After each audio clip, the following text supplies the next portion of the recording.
Students, आज इस video lecture में हम परिवर्तनशील अनुपातों का नियम लॉ ऑफ वेरिएबल प्रपोर्शंस के बारे में अध्ययन करेंगे। पिछले वीडियो लेक्चर में हमने उत्पादन फलन की अवधारणा के बारे में अध्ययन किया था। परिवर्तनशील अनुपातों का नियम ऐसे उत्पादन फलन का अध्ययन करता है जिसमें कुछ साधन स्थिर रहने पर एक अथवा एक से अधिक साधनों में परिवर्तन किया जाता है। विद्यार्थियों, हमने जब उत्पादन फलन की अवधारणा का अध्ययन किया था तब हमने देखा था कि अल्पकालीन उत्पादन फलन में फर्म के कुछ साधन स्थिर रहते हैं और कुछ साधन परिवर्तनशील रहते हैं। इसके साथ साथ उत्पादन की तकनीक भी स्थिर रहती है। परिवर्तनशील अनुपातों के नियम के अंतर्गत हम साधनों के उत्पादन के साधनों के अनुपातों में परिवर्तन का उत्पादन पर प्रभाव का अध्ययन करते हैं। विद्यार्थियों, जब अन्य साधनों को या कुछ साधनों को स्थिर रखकर एक परिवर्तनशील साधन की मात्रा बढ़ाई जाती है तो परिवर्तनशील साधन तथा स्थिर साधनों का अनुपात बदल जाता है। अर्थात जो परिवर्तनशील साधन है, जो वेरिएबल फैक्टर है, उसका अनुपात बढ़ता जाता है। चूँकि इस नियम के अंतर्गत हम साधनों के अनुपातों में परिवर्तन का उत्पादन पर प्रभाव का अध्ययन करते हैं, इसलिए इसे परिवर्तनशील अनुपातों का नियम कहा जाता है। विद्यार्थियों, परिवर्तनशील अनुपातों का नियम प्रतिष्ठित अर्थशास्त्र के ह्रासमान प्रतिफल लॉ ऑफ डिमिनिशिंग रिटर्न्स का ही नया नाम है। वस्तुतः परिवर्तनशील अनुपातों के नियम में ही ह्रासमान प्रतिफल नियम समाया हुआ है, इसलिए दोनों को एक ही माना जाता है, जबकि इनमें थोड़ा सा अंतर है, क्योंकि परिवर्तनशील अनुपातों के नियम के अंतर्गत जब स्थिर साधन के साथ परिवर्तनशील साधन की मात्रा बढ़ाई जाती है तो प्रारंभ में वर्धमान प्रतिफल मिलते हैं और एक सीमा के बाद स्थिर प्रतिफल की दशा भी प्राप्त हो सकती है जब परिवर्तनशील साधनों का संयोग अनुकूलतम हो जाता है और जब कोई भी साधन ना तो कम होता है ना अधिक होता है और फर्म के लिए प्रति इकाई लागत न्यूनतम हो जाती है। लेकिन उस सीमा के बाद जब परिवर्तनशील साधनों की मात्राओं को बढ़ाया जाता है तो अनुकूलतम संयोग भंग हो जाता है और स्थिर साधन पर अधिक दबाव पड़ने के कारण परिवर्तनशील साधन की मात्रा बढ़ाए जाने पर उत्पादन जो सीमांत उत्पादन है वह घटने लगता है। इसलिए जो परिवर्तनशील अनुपातों का नियम है उसका एक भाग है ह्रासमान प्रतिफल नियम, जो कि अंततः अवश्य लागू होता है। यानी कहने का मतलब ये है कि उत्पादन के साधनों के संयोग में एक सीमा के बाद ह्रासमान प्रतिफल नियम लागू हो जाता है और विभिन्न उद्योगों में ह्रासमान प्रतिफल नियम का पाया जाना इतनी सामान्य बात हो गई है कि यह अर्थशास्त्र का आधारभूत नियम माना जाने लगा है। विद्यार्थियों, हम सुविधा के लिए ये मान लेते हैं कि केवल एक साधन परिवर्तनशील है और अन्य साधन स्थिर हैं। अन्य साधनों में भी हम एक साधन स्थिर ले लेते हैं और एक साधन परिवर्तनशील ले लेते हैं, तो हमारा जो उत्पादन फलन है वह होगा Q equal to function of L and K is constant. यहाँ पर K कैपिटल है, L लेबर है, हमने पूंजी को स्थिर साधन माना है और श्रम को परिवर्तनशील साधन माना है तो उत्पादन पर श्रम की इकाइयों का प्रत्यक्ष रूप से प्रभाव पड़ता है। श्रम की इकाइयाँ परिवर्तित होने पर उत्पादन परिवर्तित होता है। तो ये अल्पकालीन उत्पादन फलन है जिसमें हम कुछ साधनों को स्थिर और कुछ साधनों को परिवर्तनशील मानते हैं। यहाँ हमने केवल 2 ही साधन लिए हैं, श्रम और पूंजी। पूंजी को हमने स्थिर माना है। अब परिवर्तनशील अनुपातों के नियम को विभिन्न अर्थशास्त्रियों ने किस प्रकार परिभाषित किया है। हम कुछ जो लोकप्रिय परिभाषाएं हैं उनको देखते हैं। जैसा मार्शल ने कहा कि भूमि पर खेती करने पर पूंजी तथा श्रम की वृद्धि से सामान्यतः उपज की मात्रा में अनुपात से कम परिवर्तन होता है। तो विद्यार्थियों, जो क्लासिकल अर्थशास्त्री थे और मार्शल हैं, उन्होंने इस नियम की क्रियाशीलता को कृषि में स्पष्ट किया था। हालांकि यह अन्य उद्योगों में भी समान रूप से लागू होता है। तो उन्होंने कहा कि भूमि पर खेती करने पर पूंजी व श्रम की वृद्धि से सामान्यतः उपज की मात्रा में अनुपात से कम वृद्धि होती है। तो यहाँ इन्होंने भूमि को स्थिर साधन मानते हुए पूंजी और श्रम को परिवर्तनशील साधन माना है और कहा है कि सामान्यतः यानी इवेंचुअली उपज की मात्रा में अनुपात से कम वृद्धि होती है। कहने का मतलब ये है कि मार्शल ने भूमि को स्थिर मानकर पूंजी और श्रम की मात्राओं में परिवर्तन किया है और ये उनका कहना है कि भूमि पर पूंजी और श्रम की पर्याप्त मात्रा लगाए जाने के पश्चात यह नियम लागू हो जाता है। इसके लिए ये ज़रूरी है कि कृषि की जो कला है, तकनीक है, उसमें कोई सुधार नहीं होना चाहिए। तो उन्होंने जो परिवर्तनशील अनुपातों का नियम है उसका जो अंततः लागू होने वाला भाग ह्रासमान प्रतिफल की ओर उन्होंने इशारा किया है। प्रोफेसर के.ई. बोल्डिंग कहते हैं कि जब कुछ साधन की स्थिर मात्रा के साथ किसी अन्य साधन की मात्रा को बढ़ाया जाता है तो परिवर्तनशील साधन की सीमांत भौतिक उत्पादकता, मार्जिनल फिजिकल प्रोडक्ट अंततः अवश्य ही घट जाएगा।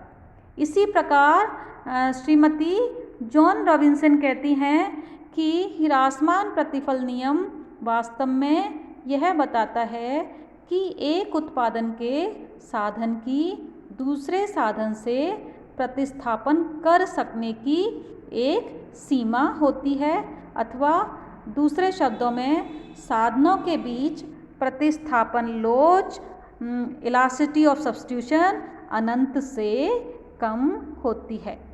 श्रीमती जॉन रॉबिन्सन ने जो ह्रासमान प्रतिफल नियम क्रियाशीलता का एक गहन अध्ययन किया है। उन्होंने कहा है कि ये नियम इसलिए लागू होता है कि जो उत्पादन के साधन हैं वो एक दूसरे के पूर्ण प्रतिस्थापन योग्य नहीं होते हैं, यानी उन दोनों के यानी उत्पादन के साधनों के बीच जो सब्स्टिट्यूशन इलास्टिसिटी है वह अनंत से कम होती है।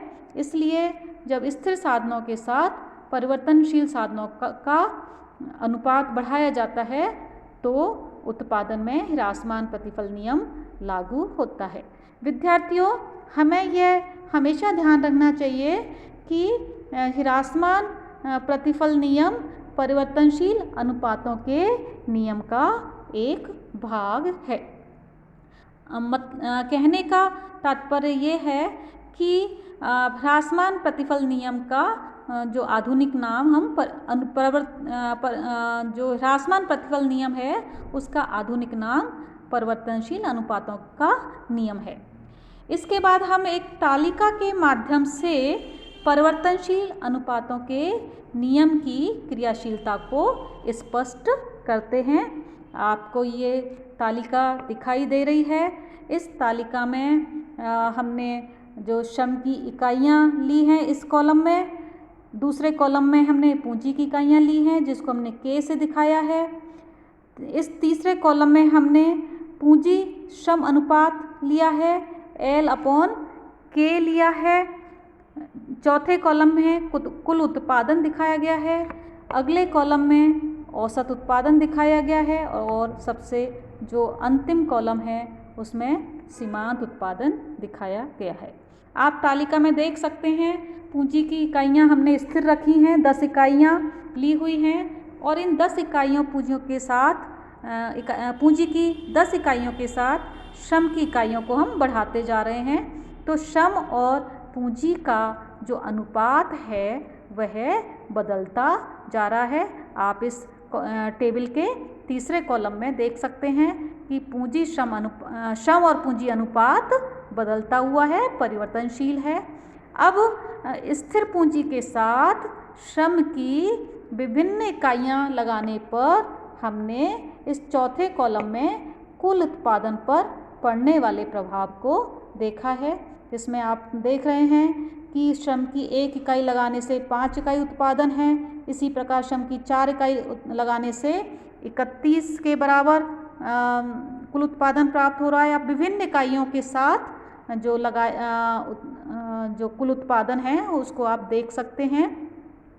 आप इस टेबल में देख रहे हैं कुल उत्पादन वाले कॉलम में कि कुल उत्पादन बढ़ता हुआ है और ये जहाँ 60 उत्पादन हो रहा है, जो 9 इकाइयाँ हैं, यहाँ तक कुल उत्पादन बढ़ रहा है, उसके बाद कुल उत्पादन घट रहा है। इसके बाद हमने औसत उत्पादन लिया है। विद्यार्थियों, हम जानते हैं कि यदि कुल उत्पादन को इकाइयों की संख्या से भाग दे दें तो हम औसत उत्पादन प्राप्त कर सकते हैं। इसका मतलब हुआ AP is equal to TP divided by L। यहाँ पर हमने औसत उत्पादन लिया है। इस कॉलम में आप देख रहे हैं कि औसत उत्पादन जब श्रम की जो 5 इकाइयाँ लगाई जा रही हैं वहाँ तक औसत उत्पादन बढ़ रहा है और उसके बाद 6ठी इकाई पर औसत उत्पादन उतना ही है, 8 ही है और उसके बाद औसत उत्पादन घट रहा है। इसके बाद सीमांत उत्पादन को देख सकते हैं। सीमांत उत्पादन का मतलब है कि श्रम की 1 अतिरिक्त इकाई लगाने पर कुल उत्पादन में होने वाला परिवर्तन, अर्थात MP is equal to delta TP divided by delta L। यानी हम इसको इस रूप में देख सकते हैं कि हमने जब श्रम की 1 इकाई लगाई है तो कुल उत्पादन 5 है, श्रम की हम 2 इकाइयाँ लगा रहे हैं, कुल उत्पादन 12 है, तो श्रम की दूसरी इकाई से जो उत्पादन प्राप्त होगा 12 माइनस 5 इक्वल टू 7 के बराबर होगा। हम इसी प्रकार इस कॉलम की अन्य मात्राओं को ज्ञात कर सकते हैं। यहाँ पर परिवर्तनशील अनुपातों के नियम को प्रदर्शित किया गया है कि स्थिर पूंजी के साथ श्रम की विभिन्न इकाइयाँ लगाने पर उत्पादन पर क्या प्रभाव पड़ता है। यहाँ परिवर्तनशील अनुपातों के नियम के क्रियाशील होने के लिए कुछ शर्तें आवश्यक हैं, हमने ली हैं कि तकनीकी स्थिर है, साधन अनुपातों में परिवर्तन संभव है। इसका मतलब ये है कि यह नियम उन दशाओं में लागू नहीं होता जहां उत्पादन करने के लिए साधनों का निश्चित अनुपात यानी फिक्स प्रपोर्शन का प्रयोग करना आवश्यक है। तो इसका मतलब है कि साधन अनुपातों में परिवर्तन किया जा सकता है। तीसरी इसकी शर्त है कि सभी इकाइयाँ समान हैं। जो परिवर्तनशील साधन है उसकी सारी इकाइयाँ समान रूप से कार्यकुशल हैं। हमने कुछ साधन स्थिर माने हैं और इसके अलावा जब हम परिवर्तनशील नियम की बात कर रहे हैं, परिवर्तनशील अनुपातों के नियम की बात कर रहे हैं, तो हम इसमें साधनों की कीमत या वस्तु की कीमतों पर विचार नहीं करते। यहाँ हमारा संबंध श्रम और पूंजी की भौतिक मात्राओं तथा उत्पादन की भौतिक मात्राओं से ही हमारा संबंध है। विद्यार्थियों, अब इस टेबल को यदि आप ध्यान से देखें तो आप देख सकते हैं कि इस टेबल में श्रम की 6 इकाइयों तक यहाँ आप देख रहे हैं श्रम की 6 इकाइयाँ जहाँ पर हैं, वहाँ पर आप देख रहे हैं कि सीमांत उत्पादन और औसत उत्पादन दोनों समान हैं। और इसमें एक चीज़ और देख सकते हैं कि जो श्रम का सीमांत उत्पादन है वह श्रम की 4 इकाइयों तक बढ़ रहा है, यहाँ 11 तक आ रहा है और उसके बाद ये घट रहा है। लेकिन जो औसत उत्पादन है वह यहाँ तक श्रम की 5 इकाइयों तक बढ़ रहा है। यानी जो सीमांत उत्पादन है वह अधिकतम हो जाता है 4 इकाइयों पर ही और उसके बाद वो घटना शुरू कर देता है और अंततः जब 10 इकाइयाँ प्रयुक्त की जाती हैं तब वह सीमांत उत्पादन जो श्रम का है वह 0 हो जाता है और उसके बाद सीमांत उत्पादन ऋणात्मक हो जाता है।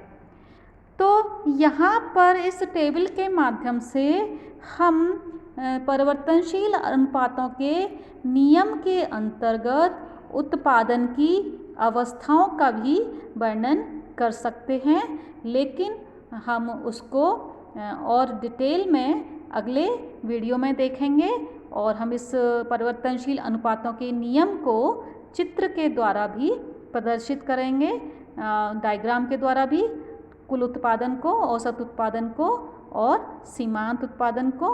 अभी आज के लिए अभी इतना ही काफ़ी है। Thank you.